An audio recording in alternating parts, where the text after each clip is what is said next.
दासगाव बामणेकोंड येथील गुरांच्या गोट्यात रात्री 3 वाजता बिबट्याने हल्ला केल्याची घटना उघडकीस आली आहे। त्यामध्ये गायीचे वासरूवर बिबट्याने हल्ला केलाय। त्याचवेळी बिबट्याने गायीच्या वासराला जागीच ठार केले। बामणेकोंड येथील रहिवासी सुभाष शिर्के यांच्या गोट्यामध्ये 10 गायी व गायींचे वासरे आहेत। काल सकाळी 3 वाजण्याच्या सुमारास बिबट्याने गोट्यात जाऊन वासरावर मोठ्या प्रमाणात हल्ला केला आणि ते वासरू जाग्यावरच मृत्यू पावले। वासराच्या गळ्यावर बिबट्याने पंजाचे निशाणे केलेले दिसत आहेत। दासगाव मधील वेगवेगळ्या वाडी वस्तीत बिबट्याचा संचार वाढलाय। काही दिवसांपूर्वी दासगाव येथे जाधववाडी येथील चंद्रकांत लुटे यांच्या कुत्र्याला बिबट्याने जखमी केले होते। त्याचबरोबर मंगेश कामतेकर यांच्या 2 बकऱ्या देखील बिबट्याने ठार मारल्या होत्या। अशा दररोज काही ना काही घटना घडत आहेत। शेळी पालन व दुग्ध व्यवसाय करणाऱ्या शेतकऱ्यांमध्ये भीतीचे वातावरण निर्माण झाले। याकडे वन विभागाने तात्काळ लक्ष द्यावे अशी मागणी शेतकरी वर्ग करीत आहे। मी दासगावचा रहिवासी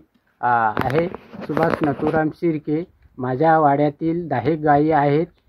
त्यातला बिबट्याने अपरात्री 3 वाजता त्याच्यावर हल्ला केलेला आहे। तो मृत्यू पावलेला आहे।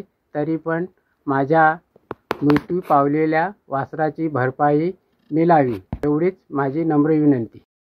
शिवसत्ता टाइम्ससाठी निलेश लोखंडे, महाड। दे धडक बेधडक वृत्त देणाऱ्या आपल्या शिवसत्ता टाइम्स न्यूज चॅनलला लाल बटन दाबून सबस्क्राईब करा आणि बेल आयकॉनला क्लिक करायला विसरू नका।